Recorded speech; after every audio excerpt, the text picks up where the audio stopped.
Topic को पढ़ने लगे हैं वो थोड़ा सा मैं हमारा जो रूटीन की जो है ना, जैसे हम बुक कर रहे थे, बुक पढ़ रहे थे, उससे थोड़ा सा मैं डेविएट होऊंगा, तो थोड़ा सा हटूंगा। किस तरह से? अभी जब मैं आपको मिलर हार्ले ओपन करके दिखाऊंगा तो आप लोगों को जो है वो अंदाज़ा होगा कि हम किस तरह से थोड़ा सा हम हट रहे हैं, just to coincide the Miller Harley and Campbell. थोड़ा सा हमें इस बात को देखना पड़ेगा। अब ये टॉपिक जो है वो ओपन होगा तो आप लोगों को अंदाज़ा हो जाएगा। जी ये देखिएगा, सबसे पहले तो हमने कल ख़त्म किया था एक्सकेवेटा, ठीक है। और कहाँ गया? जी, यहाँ पर आके हमने एक्सकेवेटा कल ख़त्म कर दिया था। उसके बाद फिर हमने अगला ग्रुप शुरू हो रहा है, सुपर ग्रुप एमीबोजोआ। अब जो एमीबोजोआ है, ये जो ग्रुप है, ये अगर आप कैम्बेल में इसको देखें तो ये एमीबोजोआ यहाँ जाके आ रहा है, मतलब दरमियान में 3 ग्रुप को स्किप करके आना पड़ेगा। ये काम तो हम नहीं कर रहे, ठीक है। हम अपनी कैम्बेल के मुताबिक जो दूसरा ग्रुप है यही स्टार्ट करेंगे, यानी SAR, जिसके बारे में हमने कल पढ़ा था कि ये कंट्रोवर्शियल है। किस वजह से? कि एक तो इसके जो ऑर्गेनिजम्स हैं वो रेड एल्गी को एंगल्फ करके जो है वो बने हुए हैं। दूसरा, इनमें से बहुत से ऑर्गेनिजम्स ऐसे हैं जिनके एंसेस्टर्स जो हैं वो हैं ऑटोट्रॉफ्स हैं। Ancestors are autotrophs. लेकिन आपको ये पता लगता है कि जो डिसेंडेंट्स है इसी ग्रुप में, एंसेस्टर ऑटोट्रॉफ होने के बावजूद जो डिसेंडेंट्स हैं वो हेट्रोट्रॉफ हो चुके हैं। तो इस ग्रुप को का जो जितना को अभी तक मॉलिक्यूलर एनालिसिस हुआ है, सो फार यानी अभी तक, अगर आप सो फार कहेंगे तो अभी तक का जो मॉलिक्यूलर एनालिसिस हुआ है उसमें ये तमाम ग्रुप्स जो एक लिनिएज में दिए हुए हैं ये सब मोनोफाइलेटिक ही, कोई शक नहीं है इसमें। ये अकॉर्डिंग टू मॉलिक्यूलर एनालिसिस, ये जो आपके सामने 9 ग्रुप्स मौजूद हैं ऑर्गेनिजम्स के, SAR के जितने सब ग्रुप्स हैं, ये सब हैं सारे मोनोफाइलेटिक ही। लेकिन इनकी कॉमन एंसेस्ट्री के मुतालिक बेसिकली क्या चीज मौजूद है? कंट्रोवर्सी है। तो इस वजह से हम कहते हैं कि ये जो ऑर्गेनिजम्स हैं, ये जो ग्रुप है, ये कंट्रोवर्शियल है। अच्छा, एक तो ये बात। सो अगर हम मिलर हार्ले को रेफरेंस बुक लेकर चलेंगे तो फिर हमें पहले पढ़ना पड़ेगा सुपर ग्रुप एमीबोजोआ, जो कि जाकर आता है यूनिकॉन्टा में। अकॉर्डिंग टू कैम्बल वो यूनिकॉन्टा में आता है। ये है एमीबोजोआ। तो ये हम नहीं कर सकते। So what should we do? हम जो है वो पढ़ेंगे SAR।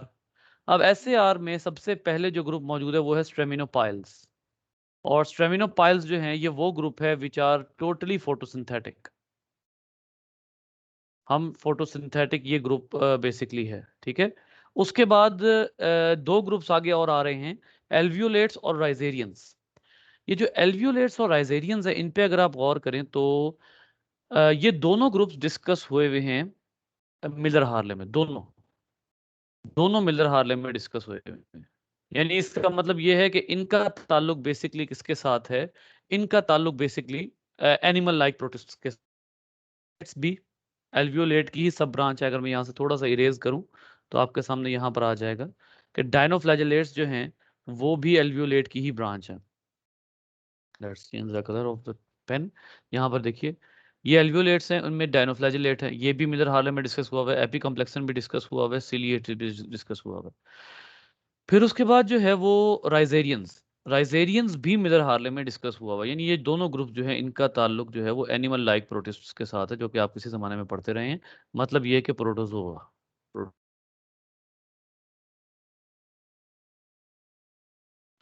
बेटा कितनी देर से मेरी आवाज नहीं आ रही? सर अभी लास्ट आखिरी में पर। बस। अच्छा ठीक है। तो ये जो ग्रुप है ये प्रोटोजोआ है, ठीक है। अच्छा, उसके बाद मैंने आपको अभी कहा एमीबोजोआ, ये भी डिस्कस हुआ हुआ है। तो हम दोनों बुक्स को एज सच उसमें नहीं पढ़ सकते, उस रूटीन में हम नहीं पढ़ सकते जिस रूटीन में हम पढ़ना चाह रहे हैं। जैसे हमने पिछला ग्रुप बड़ी रूटीन में पढ़ा है, एक्सकेवेटा। एक्सकेवेटा हमने बड़ी रूटीन में पढ़ लिया, क्यों? ये दोनों में कॉमन है। एक्सकेवेटा में डिप्लोमोनेड्स, फोर्निकेटा, पैराबिसेलिया, यूग्लिनोजोन्स, ये सारे हमने दोनों बुक्स में कॉमन होने की वजह से पढ़े। यहां पर आके हमारा थोड़ा सा चेंज हो जाएगा, और वो क्या कि अगर आप देखें तो स्टेमिनोपाइल्स जो हैं, अगर आप दोबारा से इधर देखते हैं, let's have a detail discussion. Stramenopiles में जब आप जाते हैं तो ये देखिए, स्टेमिनोपाइल्स में डायटॉम्स आते हैं और ब्राउन एल्गी आते हैं और उसके साथ साथ गोल्डन एल्गी आते हैं। किधर गया ब्राउन एल्गी? और नहीं, आपकी इस बुक में गालिबन इन्होंने ब्राउन एल्गी के अलावा डिस्कस नहीं किया हुआ डायटॉम्स, क्योंकि ये एडिशन दूसरा है। जो पिछला एडिशन है उसमें इन्होंने गोल्डन एलजी को भी डिस्कस किया हुआ है, लेकिन गोल्डन एलजी और ब्राउन एलजी में बहुत ज़्यादा फर्क नहीं है। तो ये पहले हम फोटोसिंथेटिक ग्रुप्स पढ़ेंगे, उसके बाद फिर हम आते हैं एल्व्यूलेट्स के ऊपर। और एल्व्यूलेट्स जो हैं वो एनिमल्स हैं, जाहिर है बहुत इंपॉर्टेंट एनिमल्स जो हैं वो एल्व्यूलेट्स में आते हैं, बहुत इंपॉर्टेंट एनिमल्स। तो हम इंशाल्लाह उसको देखेंगे। ये थोड़ी सी डिस्कशन है regarding difference of the group, लेकिन जहां तक क्लासिफिकेशन की बात है बेटा, क्लासिफिकेशन ने चेंज नहीं होना। मैं अब आपको थोड़ा सा ना एक और बात बताऊं यहाँ पर, मिलर हार्ले के हवाले से एक और बात अगर मैं यहाँ पर आपको एक्सप्लेन करता हूँ, तो वो ये है कि ये जो ग्रुप है ना एल्वियोलेट्स का, इसको मिलर हार्ले नेम देती है क्रोम एल्वियोलेट्स। क्रोम एल्वियोलेट्स, ठीक है। और क्रोम एल्वियोलेट्स में तीनों ग्रुप डायनोफ्लैजिलेट्स, एपिकम्प्लेक्सन और सिलिएट तीनों डिस्कस हुए हैं मिलर हार्ले में। लेकिन नेम एल्वियोलेटा और क्रोम एल्वियोलेटा, ये दोनों एक ही ग्रुप के नेम हैं और दोनों में एग्जैक्टली सेम ऑर्गेनिज्म डिस्कस हुए हुए हैं, कैम्बेल में भी और जो मिलर हार्ले है उसमें भी, तो सिर्फ नेम थोड़ा सा चेंज है। तो इसलिए जो है वो हमें थोड़ा सा इन चीज़ों को अंडरस्टैंड करना पड़ेगा कि जो, क्योंकि हम एक तरफ पढ़ रहे हैं कैम्बेल बायोलॉजी, तो बायोलॉजी में हमें दोनों चीज़ें डिस्कस करनी होती हैं। दूसरी तरफ हम मिलर हार लेकर चल रहे हैं तो उसमें एनिमल्स का डिफरेंस आ जाता है। दैट इज़ वाई हम थोड़ा सा ग्रुप्स को तोड़ कर भी पढ़ सकते हैं। So let's move. अच्छा, एक और चीज़ आपको दिखा दूं, उसके बाद फिर हम पढ़ना शुरू करेंगे।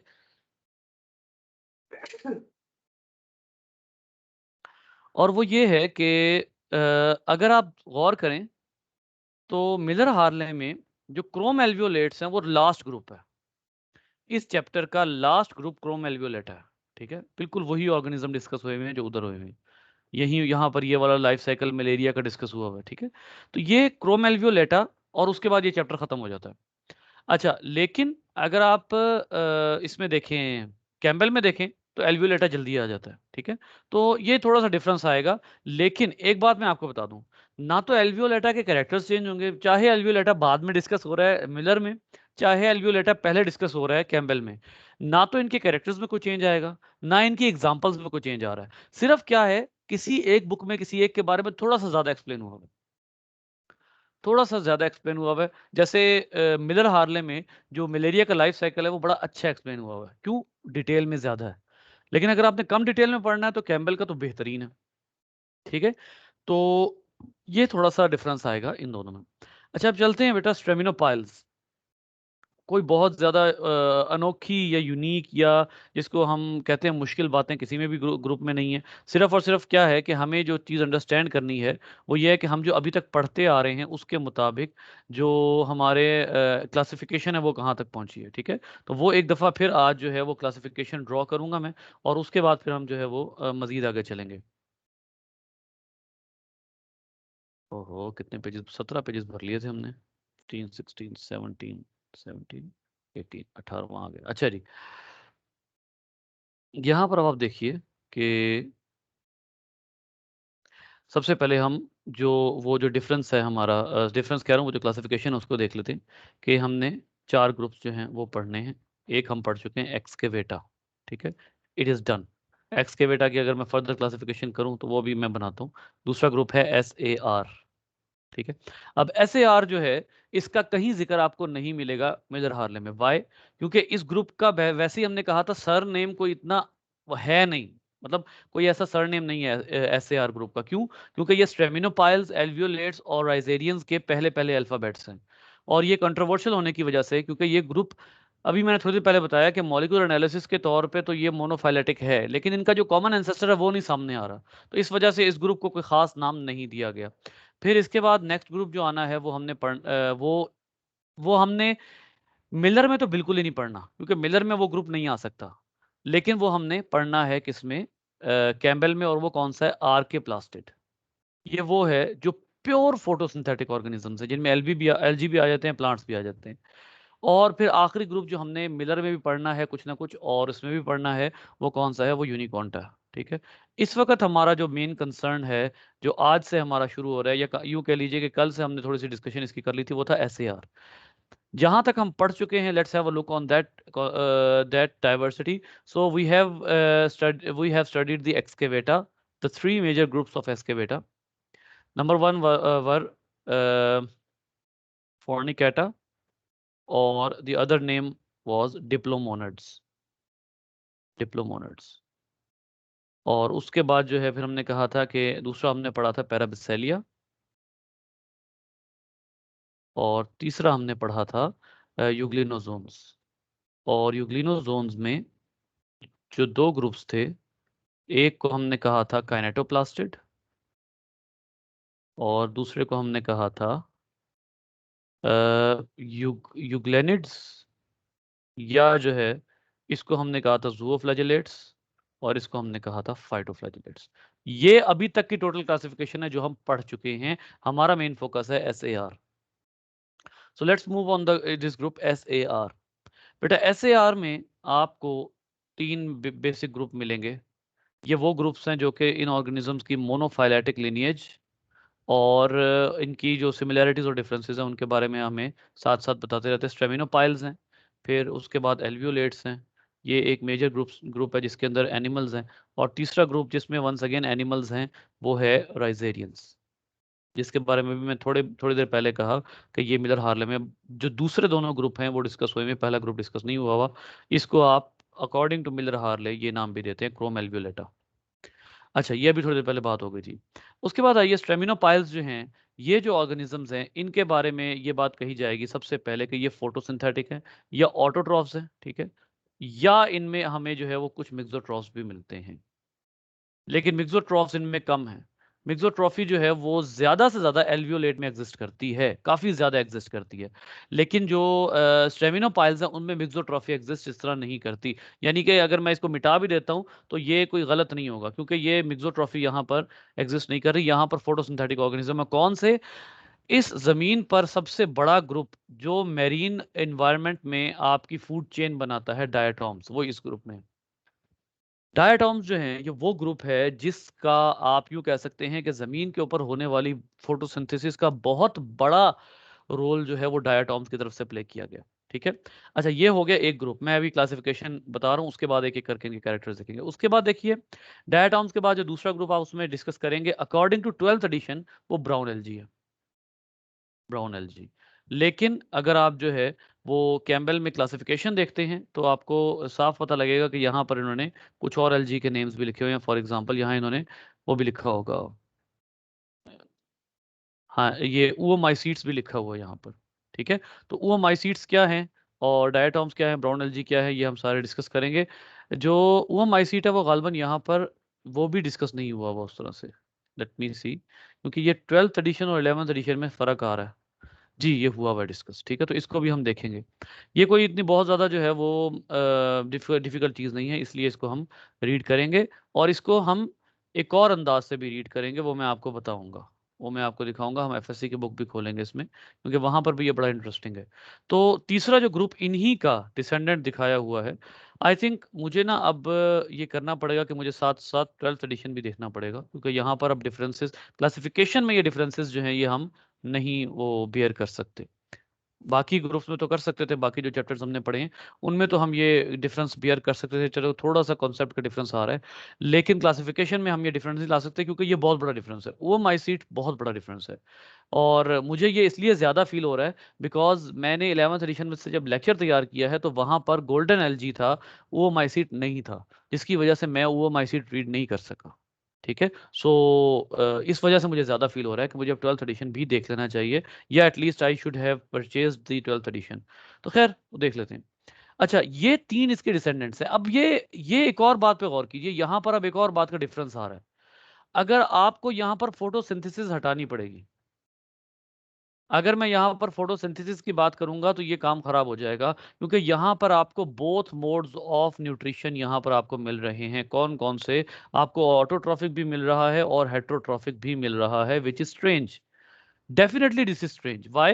क्योंकि ये हैं मोनोफाइलेटिक तीनों, लेकिन यहां पर वाजे तौर पर आपको नजर आ रहा है कि जो दो रेड में अब मैं हाईलाइट करने लगा हूं, ये दोनों फोटोसिंथेटिक हैं, दोनों फोटोसिंथेटिक हैं, और ये स्ट्रिक्टली वो है हेटरोट्रॉफिक है, एब्जॉर्प्टिव। ये एब्जॉर्प्शन करता है, ना कि इंजेस्शन। इसका मोड ऑफ न्यूट्रिशन एब्जॉर्प्टिव है। तो ये दोनों का बड़ा वाज़ेह डिफरेंस है। और ये जो दोनों तरह के ऑर्गेनिज्म हैं ये मोनोफाइलेटिक, लेकिन इनमें जो है वो ये वाला कैरेक्टर मौजूद है कि ये हेटरोट्रॉफ है, ये वाले। और फिर एक और बात आपको बताऊं कि जो ओओमाइसीट्स हैं उनके बारे में एक बात तय है कि इनकी सेल वॉल में सेलुलोज होता है।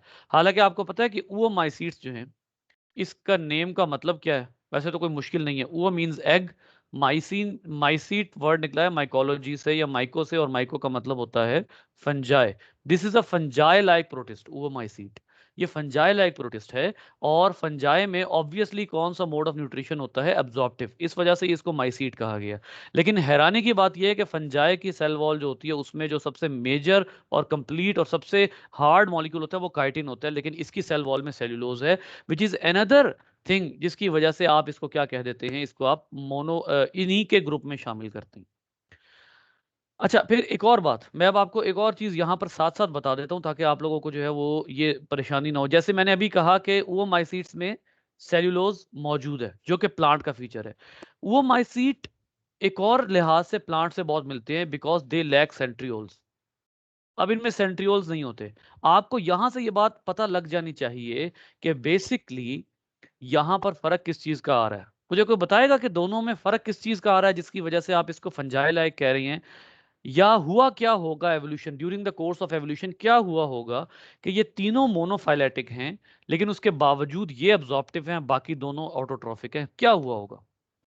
ये बात कल के लेक्चर के रेफरेंस से आपको बतानी चाहिए कि क्या हुआ होगा।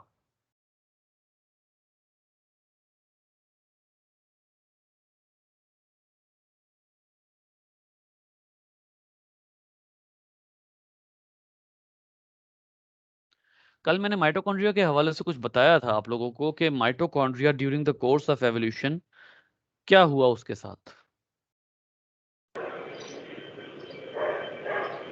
सर ये डाइवर्ज हो गए होंगे।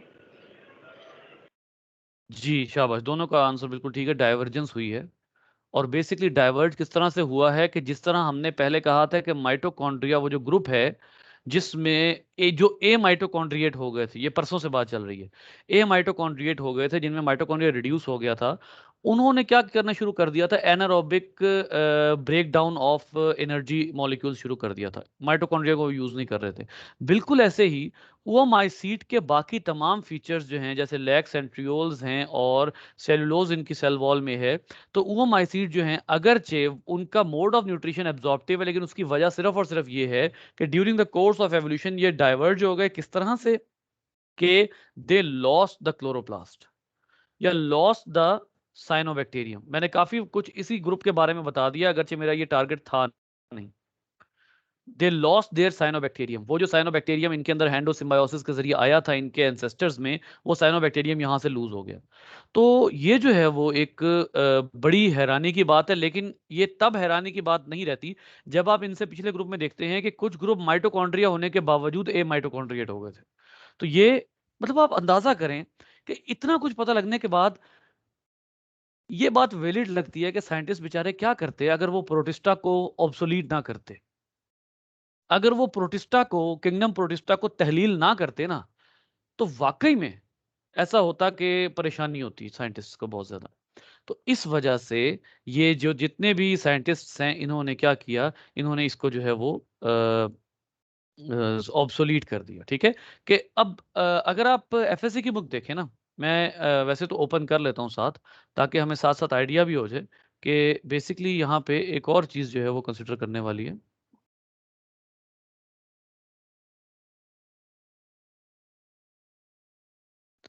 इसमें आप देखिएगा कि एफएससी में इन्होंने अ, जो ग्रुपिंग की हुई है ना ऑर्गेनिजम्स की, उसमें स्ट्रेट फॉरवर्ड तीन ग्रुपिंग्स हैं: प्रोटोजोआ, एल्गी और फंजाई लाइक प्रोटिस्ट। अब फंजाई लाइक प्रोटिस्ट को इन्होंने बिल्कुल सेपरेट, ये वही गलती है जो लीनियन क्लासिफिकेशन या टेक्सोनोमी में हुई है। ये वही गलती है, ठीक है। अकॉर्डिंग टू लीनियन आप इनको इधर रखते हैं और उसके बाद फंजाई लाइक प्रोटिस्ट को जो है वो यहाँ पर आप बड़े फखर से बताना शुरू हो जाते हैं, जैसे ये वो ग्रुप है जो हम अभी पढ़ रहे हैं, वाटर मोल्ड्स या ओओमाइसीट्स, ये वो ग्रुप है, ठीक है। अब ये जो ग्रुप है, इस ग्रुप को अगरचे रखा फंजाई लाइक प्रोटिस्ट में गया है due to similarities with fungi, ठीक है। और इनके अंदर जो है वो फिलामेंट ऑफ सेल्स भी होते हैं, क्योंकि एक बात तो तय है, अगर इनको फंजाई लाइक कहा गया है, वो माइसीट्स जो हैं, इनको अगर फंजाई लाइक कहा गया तो इनका एक और फीचर भी लाजमी होगा, और वो क्या होगा? वो होगा मल्टीसेलुलैरिटी। एक मल्टीसेलुलैरिटी, दूसरा इनके अंदर हाइफी होंगे। अब हाइफी आपको पता है फिलामेंट ऑफ सेल्स होता है, तो इनके अंदर हाइफी मौजूद है, फिलामेंट ऑफ सेल्स। ये वो वजह है जिसकी वजह से इनको फंजाई के बहुत क्लोज कंसीडर किया गया, due to their multicellularity, and that multicellularity resulted in the formation of hyphae. वरना एज सच आप इनको जो है वो एलजी में शुमार कर सकते थे, if they would have they it if they would not have their lost their cyanobacterium. So इस वजह से आपने इनको वो माइसीट्स को यहाँ पर रखा हुआ है, ठीक है। अब आते हैं बाकी चीज़ों के ऊपर, बाकी हम डिस्कस करेंगे फिर डाइट इन सब की डिटेल में चलते हैं। एल्व्यूलेट्स जो हैं, इनमें कौन से ऑर्गेनिजम्स आ जाते हैं? फॉर एग्जांपल इनमें सबसे इंपॉर्टेंट जो ग्रुप आता है वो है Apicomplexa, which is a Pandora box of parasites. Parasites का पेंडोरा बॉक्स है ये। पैरासाइट्स जो हैं वो इस ग्रुप में भरे पड़े हैं, और आपको अगर आप मिलर हार्ले देखें तो आपको 4 तरह के प्लाज्मोडियम इस ग्रुप के मिलेंगे, जो कि ह्यूमन के अंदर डिफरेंट तरह की जो है वो डिजीजेस कॉज करते हैं। मतलब तीन चारों के चारों ह्यूमन के पैरासाइट्स हैं, और उन चारों में से डिफरेंट की शिद्दत डिफरेंट होती है। और सबसे ज्यादा जो शदीद है वो ज्यादातर ट्रॉपिकल एरियाज में क्लोजर टू इक्वेटर एग्जिस्ट करता है। तो एपिकॉम्प्लेक्सा, उसके बाद इनमें एक और बहुत ग्रुप इंपॉर्टेंट ग्रुप है जिसको आप कहते हैं डायनोफ्लैजेलेट्स। डायनोफ्लैजेलेट्स, अब ये जो ग्रुप है डायनोफ्लैजेलेट्स का, ये ऑटोट्रॉफ है। यानी इस ग्रुप में आप क्या कहेंगे कि इस ग्रुप में मिक्सोट्रॉफी भी एग्जिस्ट कर रही है। बेटा प्लीज 1 मिनट रुकिएगा।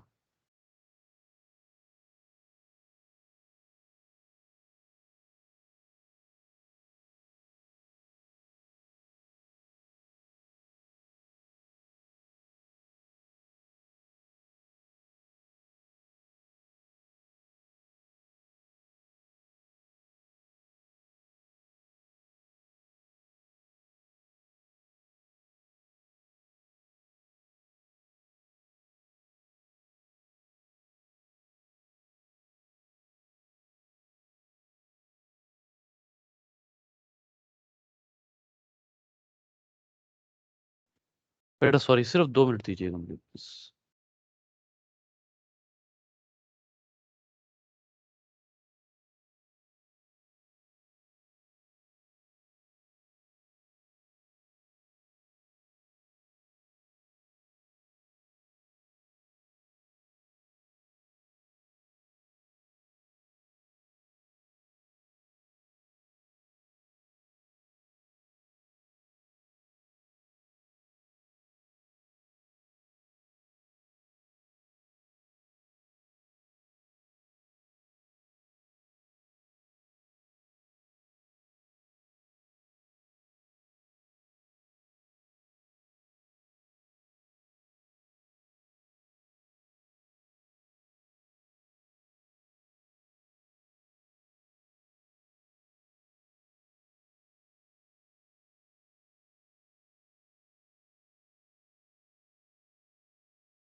जी बेटा सॉरी, बस वो थोड़ा सा ना असल में काम चल रहा है तो इस वजह से मसाइल आ गए। अच्छा, बात चल रही थी कि डायनोफ्लैजिलेट्स, अब यहाँ पर क्या है कि ये जो ऑर्गेनिज्म है ये ऑटोट्रॉफ्स हैं, डायनोफ्लैजिलेट्स, ठीक है।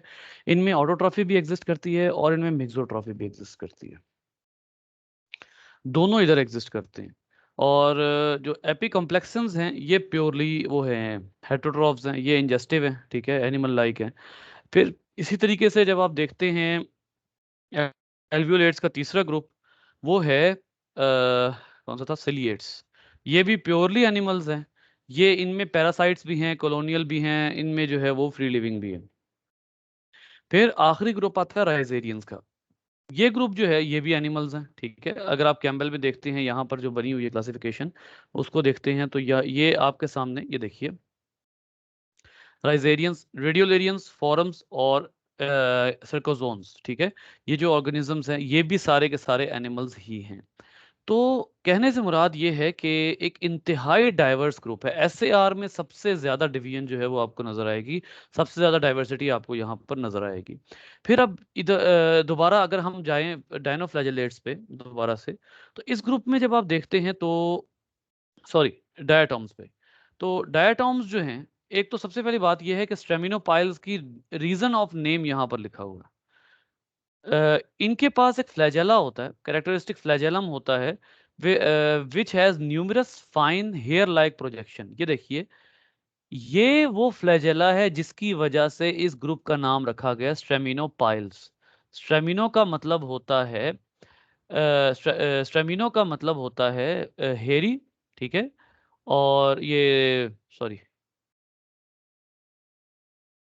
तो हेरी फ्लैजेलम, स्ट्रेमिनोपाइल हेरी फ्लैजेलम, स्ट्रेमिनो हेरी है ये, पाइल ये जो है ये उसको, ये हेरी फ्लैजेलम या हेरी प्रोजेक्शन के तौर पे काम आता है। इसके दो फ्लैजेला होते हैं, और एक हेरी फ्लैजेला होता है और दूसरा स्मूथ फ्लैजेलम होता है। इस वजह से इस ग्रुप, यानी इसका मतलब ये है कि स्ट्रेमिनोपाइल्स में जितने भी छोटे छोटे ऑर्गेनिजम्स मौजूद हैं, चाहे वो डायटॉम्स हों, चाहे वो ओमाइसीट्स हों, या चाहे वो ब्राउन एल्जी हों, सब के दो फ्लैजेला हैं कम अज कम, ठीक है। और उन दो फ्लैजेला में से एक जो है वो हेरी है, एक स्मूथ नहीं है, बल्कि उसके ऊपर बालों की तरह की प्रोजेक्शंस बनी हुई हैं, और जो दूसरा है वो स्मूथ होता है। अच्छा, अब यहां पर देखिए कि इसका जो पहला ग्रुप है वो डायटॉम्स है। डायटॉम्स, असल में इनका नाम डायटॉम्स क्यों रखा गया? डायटॉम बड़ा ही खूबसूरत ऑर्गेनिज्म होता है, और इसके बारे में ऐसे से इंटरेस्टिंग बातें यहाँ कैम्बल में मौजूद है जिसकी बात में सबसे पहले तो डाय मतलब टू, ये एक ऑब्वियस सी बात है। Atoms, two parts. Basically microscope के नीचे ये डायटॉम्स ऐसे अपीयर होते हैं जैसे आपने किसी शू बॉक्स के ऊपर उसका ढक्कन रख दिया हो। एक शू बॉक्स होता है ना, जूते का डब्बा है, ठीक है। उस जूते के डब्बे के ऊपर आपने उसका ढक्कन रख दिया हो ऐसे करके, बिल्कुल ऐसे ही ये ऐसे लगता है जैसे दो, एक डब्बा है और उसके ऊपर उसका ढक्कन फिट हुआ हुआ है। या जैसे आपने पेट्री प्लेट देखी होगी, तो पेट्री प्लेट है, पेट्री प्लेट के ऊपर उसका जो लिड है वो आपने रखा हुआ है, तो बिल्कुल ऐसे जो है वो ये डायटॉम्स अपीयर होते हैं under the microscope. Let's have a look on their diagram. बड़ी खूबसूरत डायग्राम यहाँ पर अवेलेबल है, ये देखिए। ये बिल्कुल ऐसे लग रहा है जैसे, और ये जो है ये असल में सिलिका सिलिका डिपोजिशन है। ये इनके बाहर की वॉल जो है इसमें एडिशनल जो डिपोजिशन हुई हुई है वो सिलिका की हुई हुई है। और ये ऑर्गेनिज्म बहुत हार्ड होते हैं, इनका जो बाहर की सरफेस होती है वो बहुत ही ज्यादा हार्ड होती है due to deposition of that silica which I just told you. इसमें देखिएगा, these walls provide effective protection from the crushing jaws of predators. Live diatoms can withstand pressure as great as 1.4 million kilogram per meter square, equal to the pressure under each leg of table supporting an elephant. एक अजीब सी इन्होंने बात की है कि अगर आप एक टेबल पे एक एलिफेंट को खड़ा कर देते हैं, तो हर लेग के नीचे जितना प्रेशर होगा उतना ज्यादा प्रेशर इनका शेल जो बाहर का है वो बर्दाश्त कर सकता है, इतनी पावर होती है। यहां पर देखिए 1.4 मिलियन किलोग्राम पर मीटर स्क्वायर का प्रेशर जो है ये बर्दाश्त कर सकते हैं। उसकी वजह क्या है? ग्लास लाइक सिलिकॉन डिपोजिशन, इनके अंदर जो सिलिकॉन डाइऑक्साइड की डिपोजिशन हुई है। फिर एक और बात ये है कि ये ऑर्गेनिज्म, जैसे मैंने अभी थोड़ी देर पहले आपको बताया कि ये सबसे ज्यादा ज्यादा अबंडेंट है। पूरी मेरीन फूड चेन इनके ऊपर डिपेंड कर रही होती है, ठीक है। फिर एक और बात है, और वो क्या है कि इनका इनका जो है वो सबसे ज्यादा अबंडेंट होने का सबूत ये है कि आपको ओशन फ्लोर्स में, क्योंकि ये हैं ही एक्वेटिक, लेकिन एक्वेटिक के साथ साथ हम अगला सवाल ये करते हैं कि एक्वेटिक में मैरीन है या फ्रेश वाटर है, तो ज्यादातर इनमें जो है वो मैरीन है। आपको ओशन फ्लोर पे इनके इतने ज्यादा फॉसिल्स मिलते हैं कि आप कहते हैं millions of these microscopic algae आपको जो है वो इसके ocean के फ्लोर पर मिलते हैं। The massive accumulation of fossilized diatoms walls are major constituents of sediments known as diatomaceous earth। बहुत ज्यादा जो है वो ओशन के फ्लोर्स पे इनके इनके फॉसिल्स मौजूद हैं, और आप बहुत ज्यादा कलेक्शन कर सकते हैं। और ये इतने ज्यादा हैं कि ये मट्टी की तरह, जैसे आपको अच्छे तरीके से पता है कि अगर आप किसी जगह पर रेत नहीं है बल्कि मट्टी है, प्रॉपर मट्टी है, और उसके ऊपर जब आप पानी गिराते हैं तो वो पानी जितना जमीन से नीचे चला जाता है वो ज्यादातर उतना ही ज्यादा फिल्टर हो जाता है। हमारे इसमें सॉइल में पार्टिकल्स हैं, सॉइल पार्टिकल्स हैं, ग्रेवल्स हैं, फिर डिफरेंट तरह के स्टोन्स हैं, फिर ऑर्गेनिज्म की वजह से वो पानी नीचे नीचे फिल्टर होता चला जाता है। ये जो डायटॉम्स हैं इनके फॉसिल्स जो होते हैं उनके बाहर का मटेरियल ऐसा होता है कि उस बाहर के मटेरियल की वजह से ये एक एडिशनल फिल्टर का काम करते हैं। और आपको ये बात अच्छे तरीके से पता होनी चाहिए कि बहुत से मोस्ट एफिशिएंट फिल्टर जो मौजूद हैं इस ग्लोब पर, उनमें खास तौर पर एक यूनिट डायटोमेशियस अर्थ का होता है। डायटोमेशियस अर्थ का क्या मतलब है कि जो बहुत ज्यादा फॉसिल जमीन के नीचे एक्यूमुलेट हुए हुए हैं ना, ओशन फ्लोर में एक्यूमुलेट हुए हुए हैं, उन बहुत ज्यादा फॉसिल्स की जो की वजह से वो यूं लगता है जैसे वो अर्थ बनी ही डायटॉम से हुई है, इतने ज्यादा फॉसिल्स हैं। तो उसकी वजह से एक तो सबूत ये है कि ये शुरू से ही बहुत ज्यादा है। दूसरा, वहां से अगर आप कलेक्ट कर लेते हैं तो आप उसका फिल्टर, बहुत एफिशिएंट फिल्टर बना सकते हैं, क्योंकि सिलिकॉन डाइऑक्साइड और इस तरह के मटेरियल जो हैं वो बहुत अच्छे एडहेसिव्स होते हैं और वो फिल्ट्रेशन का काम बहुत अच्छा करते हैं। फिर यहाँ एक और बहुत इंटरेस्टिंग बात लिखी हुई है, वो क्या है कि अगर आप एक बाल्टी निकालें ना समंदर के पानी की, 1 bucket of water scoop from the surface of diatoms, surface of the sea may contain millions of these microscopic algae। एक बकेट में मिलियंस हो सकते हैं, तो ये भी आप देख लीजिए। इसका मतलब है इनमें एक और फीचर भी है, और वो क्या है, आप लोगों में से बहुत सौ को एक टर्म का इल्म होगा जिसको आप कहते हैं प्लांक्टॉन्स। प्लांक्टॉन्स में दो तरह के प्लांक्टॉन्स होते हैं, एक होते हैं फाइटोप्लांक्टॉन्स। फाइटोप्लांक्टॉन्स वो हैं जो कि जाहिर है फोटोसिंथेसिस करते हैं। तो फाइटोप्लांक्टॉन जो समंदर की सरफेस पर होते हैं या एक्वाटिक, जो आपका एक्वाटिक सिस्टम होता है, उसके जो पानी की सरफेस के ऊपर बहुत ज्यादा फाइटोप्लांक्टॉन्स ट्रैवल कर रहे होते हैं, उनका बहुत बड़ा पोर्शन जो है वो इन डायटॉम्स की वजह से बना हुआ होता है। इट इज वेरी इंटरेस्टिंग कि ये जो डायटॉम्स हैं ये इतना ज्यादा अबंडेंट है। फिर इनकी वजह से मसाइल भी आते हैं। जैसे फॉर एग्जांपल एक चीज है ब्लूम, एक चीज होती है जिसको आप कहते हैं ब्लूम्स। ब्लूम्स क्या होते हैं कि जब पानी के अंदर जो है वो बहुत ज्यादा न्यूट्रिएंट्स हो, तो ये इतने ज्यादा ग्रो हो जाते हैं, इतने ज्यादा ग्रो हो जाते हैं कि पानी की रंगत भी चेंज हो जाती है और पानी का जो है वो जायका भी चेंज हो जाता है, ठीक है। मैंने आपको कुछ अर्सा पहले एक मिसाल दी थी यूट्रोफिकेशन की, जब मैं nitrogen as a limiting reactant पढ़ा रहा था, तो मैंने आपको कहा था कि जो नाइट्रोजन है अगर वो पानी में बहुत ज़्यादा अवेलेबल हो जाती है तो ये डायटॉम्स है और एल्जी हैं, फाइटोप्लैंक्टॉन्स हैं, ये उस नाइट्रोजन को यूज़ करते हुए बहुत तेज़ी से डिवाइड करते हैं। और जब ये इतनी तेज़ी से डिवाइड करते हैं तो क्या होता है कि ये पानी में पानी का रंग चेंज कर देते हैं। अक्सर आपने देखा होगा पानी के ऊपर काई जमी हुई है, लोग उसको पहले समझा जाता था कि ये शायद फंगस है, जस्ट लाइक जैसे ब्रेड के ऊपर फंगस आ जाती है, वो आ जाती है, उर्ली कहते हैं, फफूंदी कहते हैं, जब भी कहते हैं उसको, वो आ जाती है। लेकिन दिस इज एक्चुअली एलजी। जब भी आपको मिलेगा पत्थर के ऊपर एलजी मिलेंगे, ठीक है। आप अक्सर आपने सुना होगा बड़े बड़े खौफनाक वाकयात होते हैं कि जी एक समंदर था, उसके ऊपर जो है वो आप पांचों पकड़ के आप उसमें खड़े हुए हैं और पता लगा जनाब आपका पैर एक जगह पड़ा और वो जगह फिसलवां थी, तो आप वहां फिसल गए और बहुत से हादसा, बहुत खौफनाक हादसा जो है वो इसके नतीजे में हो गए। वो क्या होता है, वो इनकी वजह से स्लिपरी हो जाती है सरफेस। तो जरूरी नहीं है सिर्फ डायटॉम्स हो, और भी एल्जी हो सकते हैं, लेकिन स्लिपरी हो जाती है। अगर स्टेगनेंट वाटर है, क्योंकि चलते हुए दरिया में तो ऐसा काम नहीं हो सकता। अगर वाटर स्टेगनेंट है तो वहां पर पानी के ऊपर काई आ जाती है, वो एक्चुअली ये ऑर्गेनिजम्स होते हैं। क्योंकि अगर उस जगह पर आपने वेस्ट भी फेंकना शुरू की हुई है ना, तो ये उस वेस्ट को यूज करते हुए बहुत तेजी से ग्रो होते हैं, और उसको आप कहते हैं ब्लूम। उसको आप जनरल नेम देते हैं एल्गल ब्लूम। ठीक है। अब एल्गल ब्लूम का एक तो नुकसान होता है कि हमारा पानी जो है वो, जैसे फ्रेश वाटर का पानी खास तौर पर, वो पीने के काबिल नहीं रहता। लेकिन इसका एक नुकसान, एक फायदा बहुत बड़ा हुआ, और वो फायदा जो है वो मैं खुद पहली दफा मैंने पढ़ा अभी। वो क्या था कि जमीन के कार्बन कंटेंट को कंट्रोल करने के लिए डायटॉम्स का यूज किया गया, या डायटॉम्स यूज किए जा सकते हैं। साइंटिस्ट कहते हैं कैसे? वो इस तरह से कि ये हैं फोटोसिंथेटिक। अब फोटोसिंथेसिस में आपको पता है कि ये ट्रैप करेंगे कार्बन डाइऑक्साइड, उससे बनाएंगे ऑर्गेनिक मटेरियल। अब सम टाइम क्या होता है कि ये कार्बन डाइऑक्साइड ट्रैप करते हैं। ट्रैप कर लेने के बाद ये क्या करते हैं, ये फूड बनाते हैं। लेकिन कुछ टाइम जिंदगी गुजारने के बाद क्या होता है कि ये प्रेडेटर्स के नरगे में आ जाते हैं, और जो प्रेडेटर इनको खा सकता है वो इनको खा लेता है।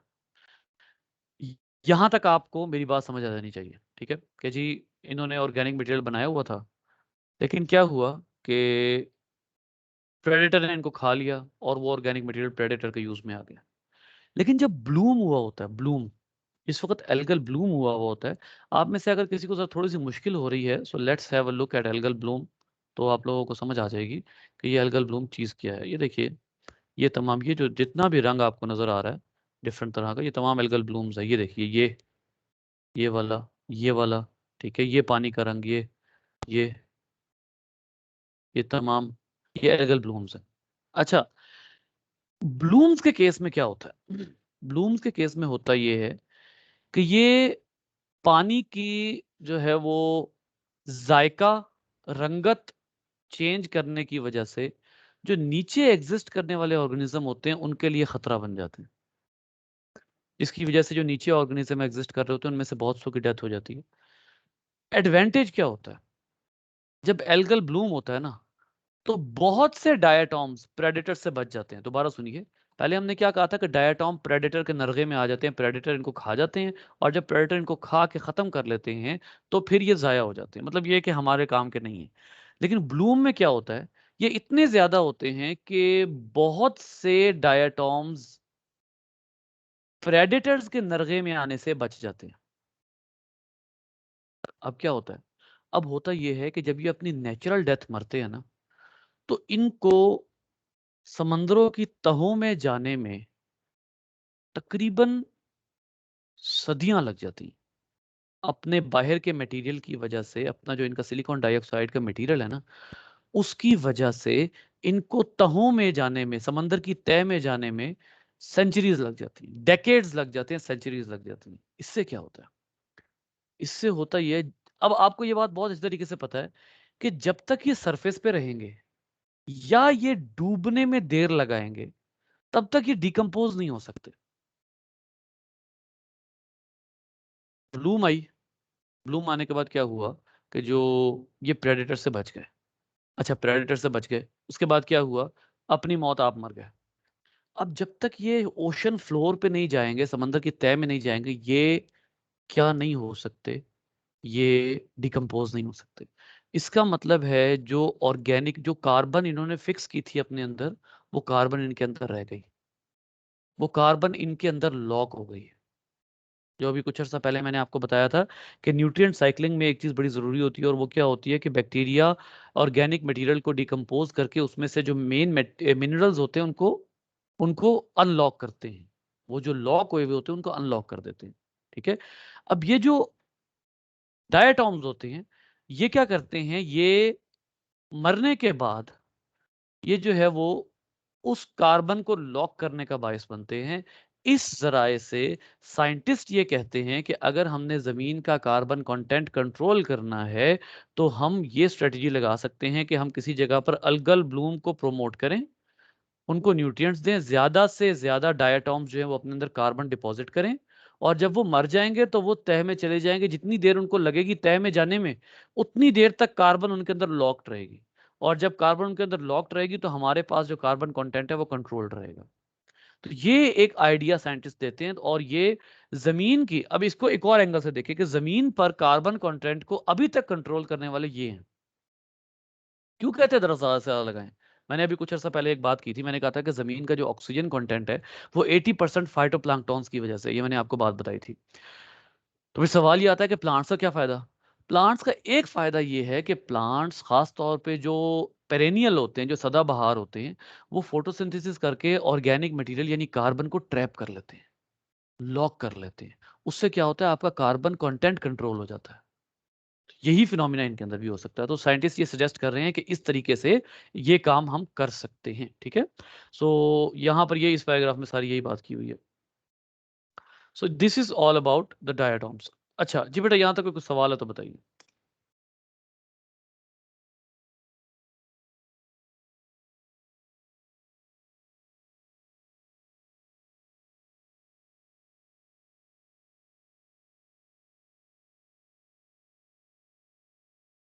No question? अच्छा चलें आगे चलते हैं। नेक्स्ट है ब्राउन एल्जी। अब ब्राउन एल्जी, ओ कोई सवाल आया? ओके क्लियर है। अच्छा, जो ब्राउन एल्जी हैं उनको कहा जाता है कि these are descendants of red algae.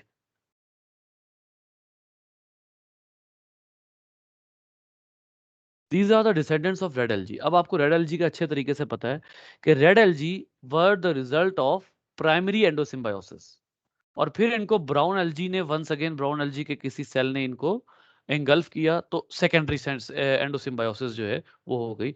तो इसका मतलब है कि brown algae are actually the result of secondary endosymbiosis. अब ये जो सेकेंडरी एंडोसिम्बायोसिस है, इसमें अगर आप देखते हैं तो ये तमाम मल्टीसेलुलर होते हैं, और ये ऑलमोस्ट सारे मैरीन होते हैं, टेम्परेट कोस्ट पर हैं। टेम्परेट इन्वायरमेंट, टेम्परेट का आपको पता होगा, इक्वेटर होता है, ट्रॉपिकल, सब ट्रॉपिकल, उसके बाद टेम्परेट रीजन आता है। तो ज्यादातर टेम्परेट इन्वायरमेंट्स में ये होते हैं। अच्छा, ये ब्राउन क्यों है? हालांकि फोटोसिंथेटिक हैं, ये जो है वो कर रहे हैं, फोटोसिंथेसिस कर रहे हैं, लेकिन ब्राउन ये होते हैं कैरोटेनॉइड्स की वजह से। जितने भी आपको डिफरेंट रंगों के एल्जी मिलते हैं ना, ये अपने कैरोटेनॉइड्स की वजह से ब्राउन होते हैं। कैरोटेनॉइड्स की वजह से ग्रीन के अलावा कलर होते हैं इनके अंदर। ग्रीन के अलावा ब्राउन एल्जी हैं, रेड एल्जी हैं, गोल्डन एल्जी हैं। ये जितने भी एल्जी होते हैं ये एक्चुअली इसी वजह से होते हैं कि ये इनके अंदर कैरोटेनॉइड्स होते हैं। और पर्टिकुलरली ये बात पढ़ने वाली है कि जो मल्टी सेलुलैरिटी है वो इनमें एग्जिस्ट करती है, और ये जो है वो प्लांट से बहरहाल बहुत डिफरेंट है। प्लांट से डिफरेंट क्यों है कि एक तो इनके सेक्सुअल ऑर्गन्स जो हैं वो आमतौर पर उस तरह से मल्टी सेलुलर नहीं होते जिस तरह के मल्टी सेलुलर जो हैं वो प्लांट्स के सेक्सुअल ऑर्गन्स होते हैं। ठीक है, आर्चिगोनियम, एंथ्रेडियम या फ्लावर्स जो होते हैं वो प्लांट्स के सेक्सुअल ऑर्गन्स जिस तरह के होते हैं इनके नहीं होते। दूसरा ये है कि नो वेस्कुलर बंडल, लेकिन वेस्कुलर बंडल होना प्लांट होने की शर्त नहीं है, ये बात ध्यान में रखिए। ब्रायोफाइट्स जो हैं उनके पास भी वेस्कुलर बंडल नहीं होता, लेकिन उसके बावजूद वो प्लांट्स में काउंट होते हैं just due to their sexual organs.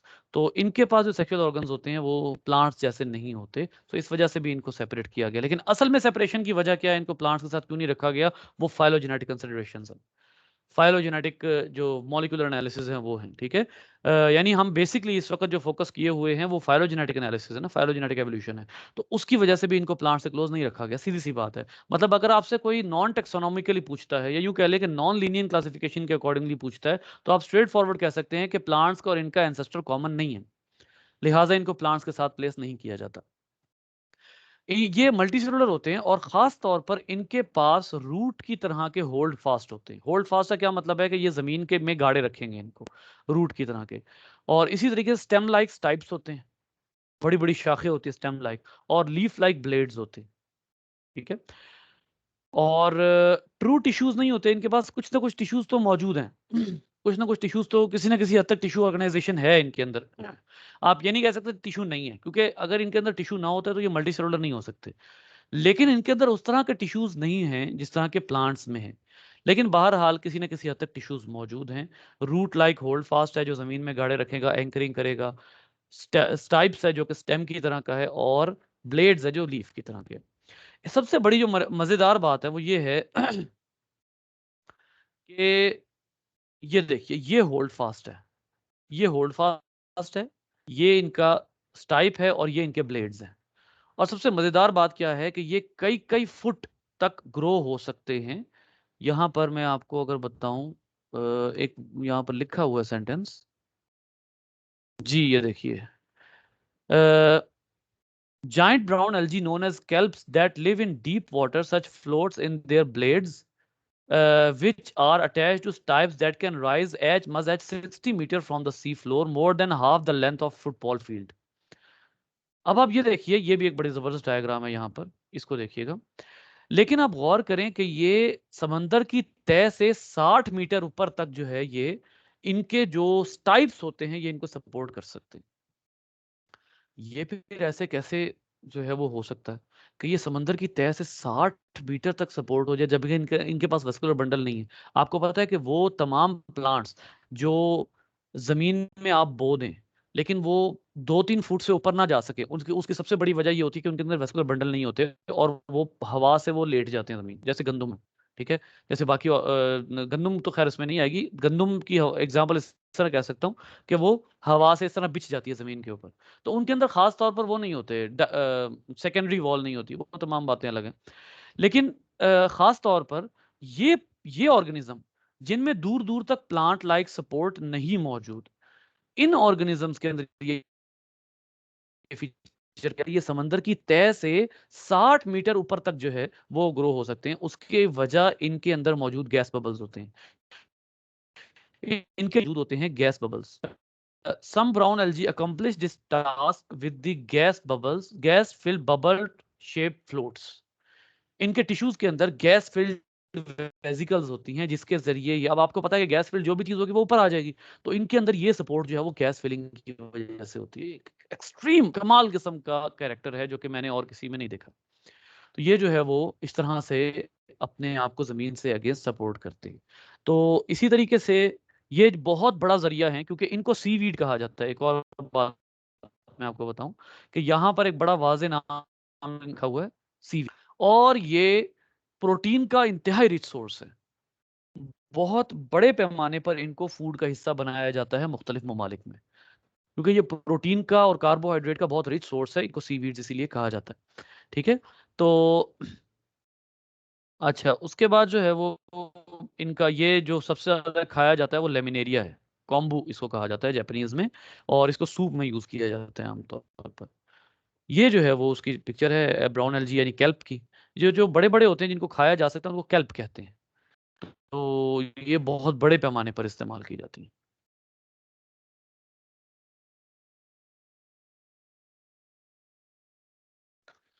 जी बेटा, एनी क्वेश्चन?